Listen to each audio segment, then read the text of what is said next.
বেলি ফুলের অনেক কড়ি এসেছে, মাশাআল্লাহ কড়ি এসেছে বেলি ফুলের।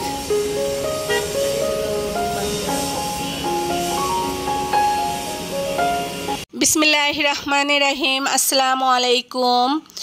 সবাই কেমন আছো আমার প্রাণপ্রিয় আপুরা? আশা করি আল্লাহর অশেষ রহমতে যে যেখানে আছো সবাই ভালো আছো, সুস্থ আছো। আলহামদুলিল্লাহ আমিও আমার পরিবারের সবাইকে নিয়ে ভালো আছি। তো এই যে স্কুল বন্ধ দিয়ে দিয়েছে, বাচ্চারা সবাই বাসায়, আর আমি এই যে কিছু কাপড় ওয়াশ করে নেড়ে দিচ্ছি। সকালের নাস্তা আলহামদুলিল্লাহ খাওয়া কমপ্লিট হয়েছে। আজকে কোনো নাস্তা তৈরি করিনি, সম্পূর্ণ বাহির থেকে নাস্তা এনে নাস্তা করেছি। তো ভালো লাগছিল না, সেই জন্য তোমাদের ভাইয়াকে বললাম বাহির থেকে নাস্তা নিয়ে এসো। ছোট খাঁচায় রেখেছি, দেখেন তাকে এখন আদর করতে হবে। আদর করব কি করে তোমাকে বলো? এই যে খাঁচাটা, এদিকে আসো, আমার কাছে আসো, কাছে আসো। কাছে না আসলে আদর করতে পারবো না তো, এদিকে আসো, কাছে আসতে হবে শোনা, কাছে আসো। তো ওকে গ্রামে নিয়ে যাব বলে এই ছোট খাঁচাটাতে ওকে রাখা হয়েছে, যাতে খুব ইজিলি ভাবে গাড়িতে করে নিয়ে যেতে পারি। তো এবার কুরবানি ঈদ মিঠু আমাদের সাথে করবে, ঠিক না মিঠু? এই যে দেখো মিঠু এবার কুরবানি ঈদ আমাদের সাথে করবে না? হ্যাঁ দেখছেন, কথা শুনছে সে আমাদের সাথে ঈদ করবে। ও বাবা, ও বাবা। এদিকে আমরা দেশে যাওয়ার জন্য লাকেজ বের করে নিয়েছি। এই তো আমাদের লাকেজ রেডি।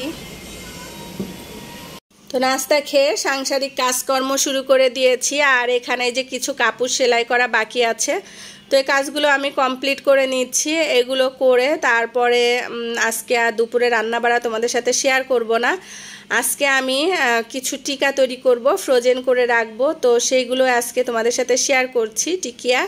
তো এখানে এই যে আমি এখানে প্রায় 2 কেজি পরিমাণ গরুর গোশ, সলিড গরুর গোশ নিয়েছি। আদা, রসুন, জিরা, গরম মশলা, তারপরে লবণ, হলুদ গুঁড়া, মরিচ গুঁড়া, ধনে পাউডার, যে সকল মশলা দেওয়া লাগবে সব কিছু দিয়ে তারপরে এখানে আমি কিছু গোটা পেঁয়াজ দিয়েছি। দিয়ে এখন ব্লেন্ডারে ঢাকনাটা লাগিয়ে সিটি দিয়ে নিব প্রায় 10 থেকে 12টা, যাতে এই মাংসটা গলে যায়, ব্লেন্ড করতে বেশি একটা সমস্যা না হয়। আর এখানে সামান্য পরিমাণ তেল অ্যাড করে দিলাম। তো ব্লেন্ড প্রেসারে দিয়ে তারপরে আমি এই যে একটু বাহিরে এসেছি। তো বাচ্চারা বলছিল দোলনা কেনার জন্য। তো দোলনা কিনবো, কিন্তু জায়গা তো খুঁজে পাচ্ছি না। আমার ফ্ল্যাটটাতে রুমগুলো তো অনেক ছোট, বেশি একটা বড় না। তো তারপরও যেহেতু বাচ্চারা আবদার করেছে, বাচ্চাদেরকে নিয়ে একটু ঘুরতে গেলাম, যে চলো তোমাদেরকে ঘুরে দেখিয়ে নিয়ে আসি। তো তোমাদের ভাইয়াও নিয়ে গেল যে চলো যাই একটু ঘুরে আসি। তো এই যে এসে দেখলাম, কিন্তু জায়গা না থাকার জন্য আর আনতে পারলাম না। তো এখানে কিছু সর উঠে রেখেছিলাম, সেই সরটা ভালোভাবে ফেটিয়ে নিয়েছি। আর এখন এটা দিয়ে ঘি তৈরি করব, নিজের হাতের হোমমেড ঘি। আর এই ঘিটা আমি তৈরি করি যদি বেশি সর জমাতে পারি তাহলে। তো এখানে মোটামুটি ভালো সরই আমি জমিয়েছিলাম। আর এটা এই যে চুলায় দিয়ে অনবরত নাড়তে হবে, যাতে নিচ থেকে লেগে না যায়। আর এভাবে নাড়তে নাড়তে কিন্তু এক সময় যখন একদম ব্রাউন কালার হয়ে যাবে তখন এটা নামিয়ে নিতে হবে। আর এদিকে আমার এই যে প্রেসারে আমি গোশগুলো কিন্তু ভালোভাবে নরম করে নিয়েছি, গোশ ডাল সব একসাথে। আর এটা চামচ দিয়ে এভাবে করার পরে কিন্তু গলে যাচ্ছে। তারপর আমি চিন্তা করলাম একটু ব্লেন্ড করব। আর এখানে কিন্তু ঘিটাও পুরোপুরিভাবে তৈরি হয়নি, আরও কিছু সময় লাগবে। তো এটাও আমি নেড়ে নিচ্ছি। আর প্রেসারের ঢাকনাটাও খুলে রাখলাম। গোশটা ঠান্ডা হওয়ার পরে আমি ব্লেন্ডারে দিব, এখন আর দিব না। তো নাড়তে নাড়তে দেখতেই পাচ্ছ এটা কিন্তু একটু কালার চলে এসেছে। আর এই যে পুড়ে গিয়েছে, এটা কিন্তু এখন পারফেক্ট ঘি তৈরি হয়ে গিয়েছে। আর এটা ঠান্ডা করার জন্য রেখে দিলাম। আর এদিকে গোশটা ঠান্ডা হয়ে গিয়েছে, এবার এটা আমি ব্লেন্ডারে ব্লেন্ড করে নিচ্ছি। তো ব্লেন্ডারে সম্পূর্ণ গোশ টিকিয়ার জন্য ব্লেন্ড করে নিয়ে তারপরে এটা আমি কি উপকরণ দিয়ে মাখিয়ে নিব সেটাও তোমাদের সাথে ইনশাল্লাহ শেয়ার করব। তো আমার ভাই আপুদের কাছে রিকোয়েস্ট, যারা আমার এই ভিডিওটি দেখছে তারা অবশ্যই একটা লাইক দিয়ে তারপর ভিডিওটি দেখা শুরু করবে। তোমাদের একটা লাইক কিন্তু খুবই মূল্যবান। তোমাদের একটা লাইক আমার এই ভিডিওটি আরও কিছু মানুষের কাছে নিয়ে যাওয়ার জন্য সাহায্য করবে।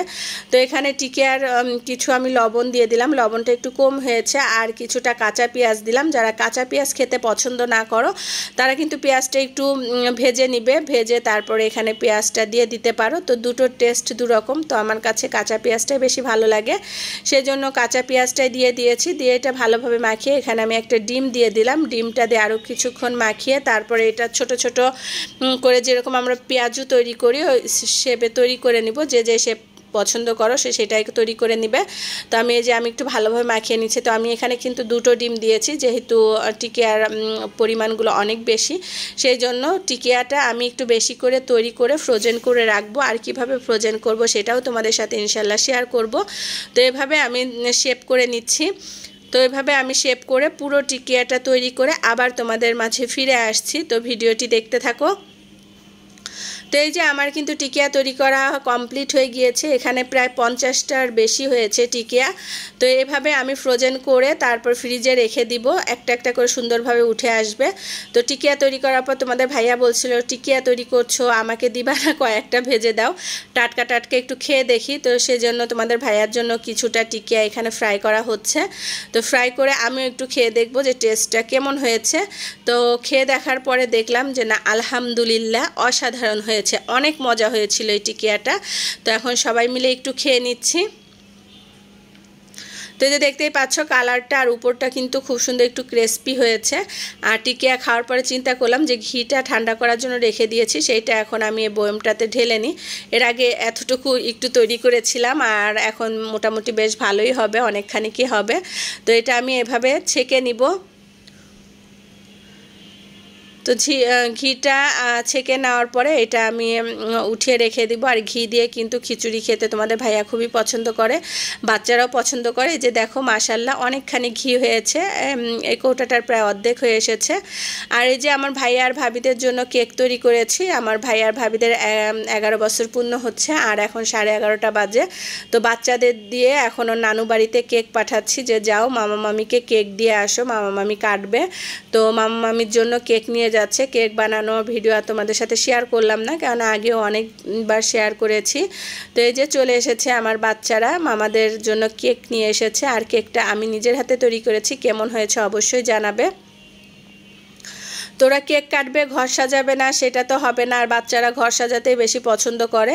তোরা এই যে চলে এসেছে বেলুন কেনার জন্য, কিছু বেলুন কিনবে, বেলুন দিয়ে একটু রুমটা সাজিয়ে তারপরে তুবার বাবা মার জন্য কেক কাটবে। আর এই যে বেলুনগুলো নিয়ে নিয়েছে, এখন বাসায় যে ফুলাবে। আর 3 বোন মিলে কি মজা করছে দেখো, অনেক মজা করছে। তো এদিকে যে বেলুন ফুলানো হচ্ছে আর এই যে কেক রেডি। এখন আমার ভাইয়া আর ভাবি এসে কেকটা কাটবে। সবাই আমার ভাইয়া আর ভাবির জন্য দোয়া করবে। আমার বড় ভাই, আমরা 2 ভাই 1 বোন, এই হলো আমার বড় ভাই, তারপরে আরেকটা ভাই, তারপরে আমি সবার ছোট। তো সবাই দোয়া করবে আল্লাহ তাআলা যেন ওদের জীবন অনেক সুখ এবং আনন্দে ভরে উঠুক, ওরা যেন অনেক সুখী হয়, বাকিটা জীবন যেন দুজন দুজনের পাশে থাকতে পারে, দুজন দুজনের প্রতি ভালোবাসা অনেক বেড়ে যায়। আর আমার ভাইয়ার ভাবির এই 11 বছরে মাশাআল্লাহ দিলে 3টা কন্যা সন্তান। তো এদিকে এই যে আমাদের কেক কাটা শেষ, এবার বাসায় চলে যাচ্ছি। আর এই যে কিছুটা কেক দিয়ে দিয়েছে। তো আজকের মতো আমি আমার ভিডিওটি এখানেই শেষ করছি। সবাই ভালো থাকবে, সুস্থ থাকবে এবং সাবধানে থাকবে, আমাদের জন্য দোয়া করবে। আমিও আমার সকল ভাই ও আপুদের জন্য দোয়া করি। আল্লাহ হাফেজ, আসসালামু আলাইকুম।